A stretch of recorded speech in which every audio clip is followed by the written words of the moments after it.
Hemos estado yendo a través de un panorama general del Antiguo y Nuevo Testamento y les recuerdo el título de este panorama, Del polvo a la gloria. Y la palabra gloria es un concepto muy importante en la escritura. Viene de la palabra hebrea kabod o kabod, como a veces se traduce, y la raíz de este término en las lenguas semíticas comunica la idea de peso o carga. Y por supuesto, en el uso original, ese peso o carga se refiere al peso corporal de objetos materiales. Pero entonces se le da un uso figurativo o metafórico en la escritura para referirse a algo de suprema importancia o de un valor supremo o dignidad. Existe una idea en el mundo antiguo de que aquello que es de suprema importancia podría ser considerado augusto en su presencia. Esa era la idea básica detrás del nombre que fue adquirido por el primer emperador de Roma, Octavio, cuando llegó a ser conocido como César Augusto. César el Augusto. Ahora, hace poco hablé con un hombre que se me acercó muy emocionado porque había ido a su computadora que tenía algún software de la Biblia y buscó la palabra gloria en su concordancia y luego examinó cada una de las referencias a gloria en la Biblia. Y para él fue una experiencia espiritual porque empezó a ver la frecuencia increíble con que las escrituras hablan de la gloria de Dios. Que la gloria de Dios se establece por encima de los cielos y su gloria manifiesta su majestad, su grandeza trascendente. Sin embargo, en el Nuevo Testamento, cuando vemos la apariencia de Jesús, en su mayor parte, aquel quien es la encarnación de la segunda persona de la deidad, quien es igual al Padre en gloria y con quien participa de la gloria divina por toda la eternidad, cuando viene a este mundo, Él deja a un lado su gloria y entra en un estado de humillación por el cual toma para sí mismo el papel de un siervo. Ahora, cuando los estudiosos del Nuevo Testamento examinan la progresión de la vida de Jesús, ellos dirían, en términos generales, que el progreso de la vida y ministerio de Jesús es un movimiento que en general pasa de la humillación a la exaltación. Es decir, que la primera etapa de su humillación se da en las circunstancias de su nacimiento, en la medida en que nace bajo condiciones humildes, en las que acepta la degradación de su posición en la vida como un bebé nacido en un pesebre. Y luego, durante toda su vida, es sometido a todo tipo de hostilidad, desprecio y odio de la gente, mientras su humildad continúa.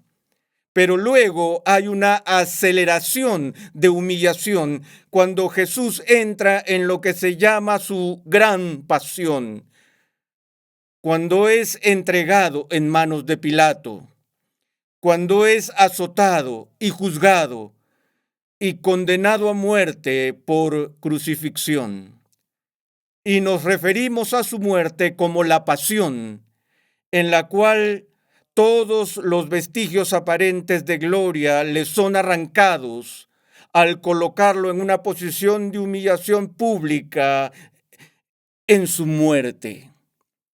La profecía de Isaías 53 hablaba acerca de aquel que vendría como el siervo de Dios, quien sería azotado y herido, y la gente escondería de él su rostro y lo trataría muy por debajo de su dignidad. Y luego vemos, después de la cruz, la súbita exaltación de Cristo en la resurrección. Y más adelante, una mayor manifestación exterior de su gloria en su ascensión al cielo en las nubes de la Chequina. Y hablaremos de esos eventos de forma particular más adelante, pero por ahora quiero que veamos que aunque esté de acuerdo con esta evaluación académica del movimiento general de Jesús desde la humillación hasta la exaltación, debemos entender que no es una situación estable, equilibrada, porque por aquí y por allá, en algunas partes, hay breves y pequeños episodios donde los escritores del Nuevo Testamento nos describen una intrusión de gloria. Incluso en los relatos de su nacimiento, aunque Jesús es sometido a la humillación de haber nacido de una muchacha del campo en un establo en Belén, al mismo tiempo que esto ocurre en un callejón oscuro a las afueras de la ciudad, en los campos que rodean Belén, de repente estalla un espectáculo glorioso de sonido y de luz, donde la gloria refulgente de Dios es puesta en evidencia y se nos dice que su gloria resplandeció por todo alrededor. Estos son esos momentos fugaces, bueno, creo que el despliegue más importante de la gloria divina que se ha registrado en el Nuevo Testamento acerca de Cristo es aquella que se produce en el monte de la transfiguración.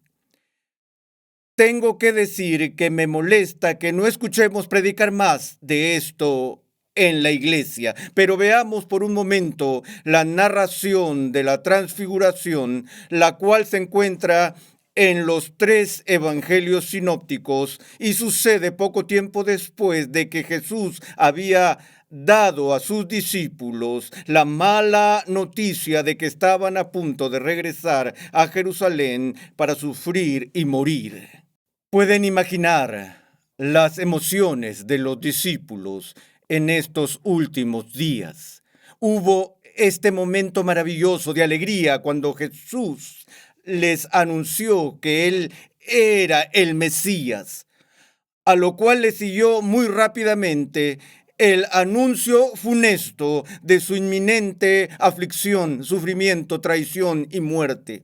Y entonces sus emociones se desplomaron. Pero luego leemos en el Evangelio de Mateo, en el capítulo 17, versículo 1. 6 días después, Jesús tomó consigo a Pedro, a Jacobo y a Juan, su hermano, y los llevó aparte a un monte alto y se transfiguró delante de ellos. Ahora, en realidad, casi nunca usamos la palabra transfigurar en nuestro vocabulario. Hay una canción del tiempo de la Guerra Civil norteamericana que dice: gloria en su seno que nos transfigura a ti y a mí. Pero aparte de eso, casi nunca usamos este término excepto con referencia a este evento. Sin embargo, existe otra palabra en español que se usa con más frecuencia y es la palabra que no traduce la palabra griega que se usa aquí, pero sí translitera la idea, es decir, simplemente lo lleva directamente al idioma español y es la palabra metamorfosis. Hemos oído hablar de la obra poética de Ovidio, el poeta romano, escrita bajo el título Metamorfosis. Cuando éramos niños y estudiábamos ciencias en la escuela primaria, nuestra primera exposición a la idea de metamorfosis Era con la experiencia extraordinaria, interesante, de la creación de una mariposa.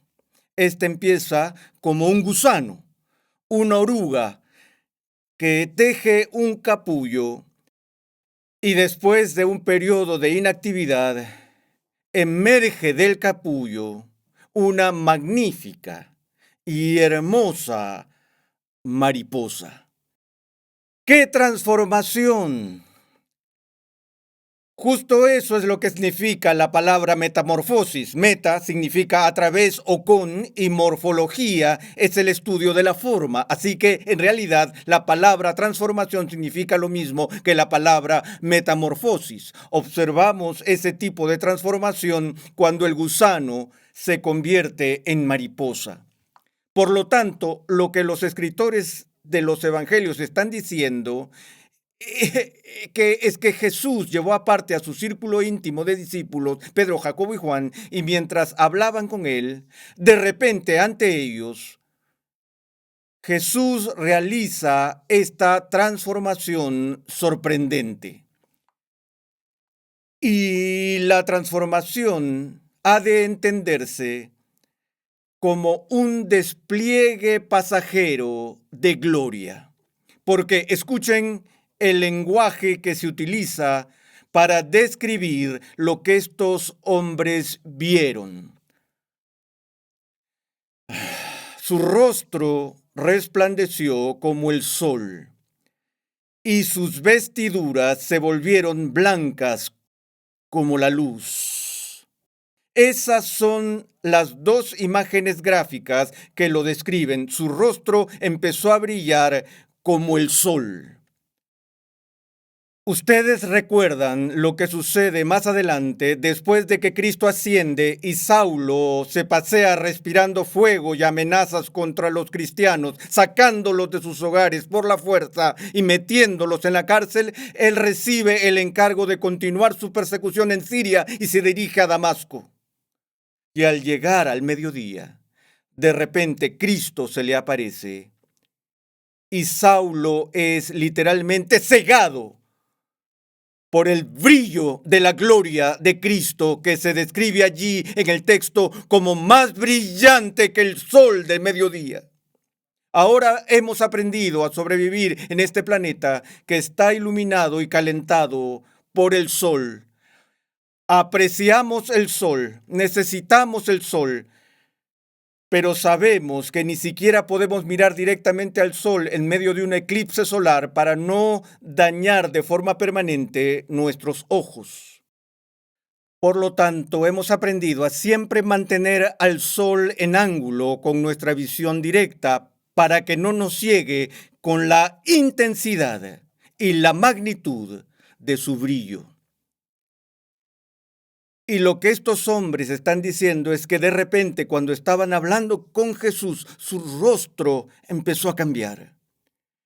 Y en vez de los tonos normales de piel que los ojos contemplan cuando miran a un ser humano frente a ellos, el rostro de Jesús empezó a iluminarse y a brillar. Y el brillo se volvió refulgente en su gloria, deslumbrante en su belleza y tan brillante que empequeñeció al sol y no lo podían ver. Y las prendas que él usaba fueron también transformadas ante sus ojos. Y Mateo simplemente nos dice que sus prendas se volvieron blancas. Los otros registros en el Nuevo Testamento nos dan este detalle, tal como Marcos lo hace, que sus prendas se volvieron más blancas de lo que cualquier tintorero podría hacerlo. Ahora, esa es la traducción antigua. En tiempos antiguos, el tintorero que trabajaba en la tintorería podía blanquear profesionalmente las vestimentas. Ellos en aquellos días tenían los mismos desafíos que hoy tenemos con las lavanderías profesionales. Nuestra mayor queja es cuando recogemos nuestras camisas, ropa blanca, sábanas, etcétera, y vemos que las prendas vienen con pequeñas sombras de percudido, están un tanto opacas. han perdido su brillo y su color blanco puro original. Una de las mayores industrias en el día de hoy es el jabón o detergente para lavar ropa, y algunos recordarán esos comerciales donde cortaban el jabón y lo echaban en una olla con agua para poner a hervir los pañales para que estos salieran más blancos que el blanco. Y seguro escuchaste esos eslogans como el blanco más blanco que tu ropa se merece, limpia profundamente y lava mucho más que otros. Este es el gigante de lavado, y así por el estilo otras frases similares. Pero una de las cosas más intrigantes de esos comerciales publicitarios era que cada año la gente que vendía estos jabones de barra anunciaba que ese año el jabón era nuevo y mejorado. Y al oír esto por muchos años, uno empieza a preguntarse cómo habrá sido el jabón original para que haya tenido que pasar por tantas mejoras. Pero una vez leí un libro sobre mercadeo que decía la palabra más importante en cualquier anuncio es la palabra nuevo. Bueno, toleré la exageración de la industria de la publicidad hasta que oí el eslogan por excelencia de la barra de jabón que decía, hace que su ropa se vuelva más blanca que el blanco. Bueno, damas y caballeros, esa es una tontería, porque no existe algo así como el blanco más blanco que el blanco. A veces les pregunto a los niños algo muy simple: ¿de qué color es el limón? Y todos ellos dan la respuesta correcta. Ellos dicen, es amarillo. Y entonces les hago una pregunta más difícil. Les digo, ¿de qué color es el limón cuando apagamos las luces? Entonces se rascan la cabeza. Es una buena pregunta. Ellos no están seguros. Y luego les explico que no tiene color sin la luz, ya que el color no es algo inherente a los objetos. Los colores que vemos son reflejo de lo que está contenido en la luz. Y cuando ciertos colores del espectro están bloqueados por las fibras que los absorben y solo se reflejan algunos, esos son los colores que vemos. Y sin embargo, el color puro de la luz es blanco. Entonces, ¿por qué es que las ropas de Jesús se vuelven blancas, más blancas de lo que cualquier lavandero podría lograr?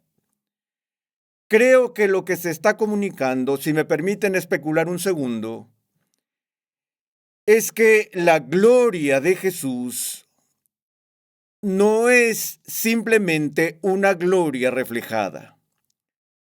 Como criaturas hechas a la imagen de Dios, estamos llamados a ser espejo y reflejo de la gloria de Dios. Recordamos que la instancia más cercana a esto en el Antiguo Testamento fue cuando Moisés subió a la montaña y le pidió a Dios si él podía ver su gloria. Y Dios se lo negó diciéndole, Moisés, tú sabes que ningún hombre puede ver mi rostro y vivir, pero te diré lo que haré. Voy a tallar una hendidura aquí en la peña y te pondré allí en la peña y pasaré y te permitiré contemplar por un momento mis espaldas, pero mi rostro no lo verás. Y así cuando Moisés vio por una fracción de segundo las espaldas de Dios, el rostro de Moisés empezó a brillar con gran intensidad. Y cuando bajó de la montaña, la gente tuvo miedo porque vieron el resplandor de su rostro. Pero lo más importante que debemos entender es que ese brillo y resplandor en el rostro de Moisés era un reflejo tenue de una visión instantánea de las espaldas de la gloria de Dios. Y sin embargo, el reflejo fue tan brillante que la gente no podía mirarlo. La diferencia en este caso, estoy convencido, es que la fuente de luz para la blancura pura de las ropas de Jesús en la transfiguración no es que estén reflejando o rebotando una fuente externa de luz, sino que es la luz que procede del interior. La luz proviene de su propio ser. La naturaleza divina está atravesando el velo y los discípulos están viendo su gloria. Oh, eso se quedó con ellos. Pedro habla de ello en sus escritos. Juan en su prólogo dice, como ustedes saben, que el Logos, el Eterno, que cuando Él se hizo hombre y habitó entre nosotros y dijo, y vimos su gloria, gloria como del unigénito del Padre. En este caso, los discípulos no entienden, están confundidos, están preocupados, están ansiosos por los días que vienen. En medio de su temor y en medio de su ansiedad, Dios les muestra la gloria de su Hijo. Rápidamente.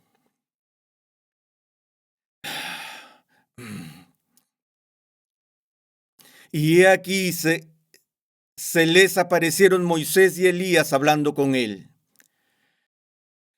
Entonces Pedro dijo a Jesús, Señor, bueno es estarnos aquí. Si quieres, haré aquí 3 enramadas, una para ti, otra para Moisés y otra para Elías. Mientras estaba aún hablando, he aquí una nube luminosa los cubrió y una voz salió de la nube diciendo, este es mi Hijo amado, en quien me he complacido, a él oíd.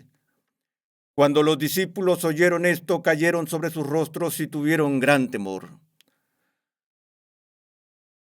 No solo vieron la transformación de Jesús, sino que ahora miran y allí están Moisés y Elías en una conversación privada con Jesús. La Biblia no nos dice lo que estaban hablando, pero recuerden, las Escrituras dicen que la ley y los profetas todos hablan de la venida del Mesías y que Él cumple la ley y los profetas. Y ahora he aquí, viene la ley y el profeta, una especie de líder de la escuela de los profetas, Elías, y el mediador de la ley, Moisés, y ellos están hablando en privado con Jesús. Déjenme adivinar. Estaban hablando de lo que le esperaba en Jerusalén. La ley y los profetas decían, pon tu rostro como un pedernal, cumple tu vocación. Esta es la obra del Mesías. Y de repente estaban rodeados por una nube resplandeciente, una vez más la nube de la Chequina, la nube de gloria. Y de la nube se escucha la voz misma de Dios declarando otra vez la identidad de Jesús. Este es mi Hijo amado, a él oíd, escúchenlo. Y estaban aterrados. Y luego así de repente como empezó, la experiencia terminó. Y los discípulos estaban temblando y Jesús se acerca y se nos dice que los tocó. Él dijo, levantaos, este es el momento decisivo. Han visto su gloria, están listos para ir con Él a Jerusalén.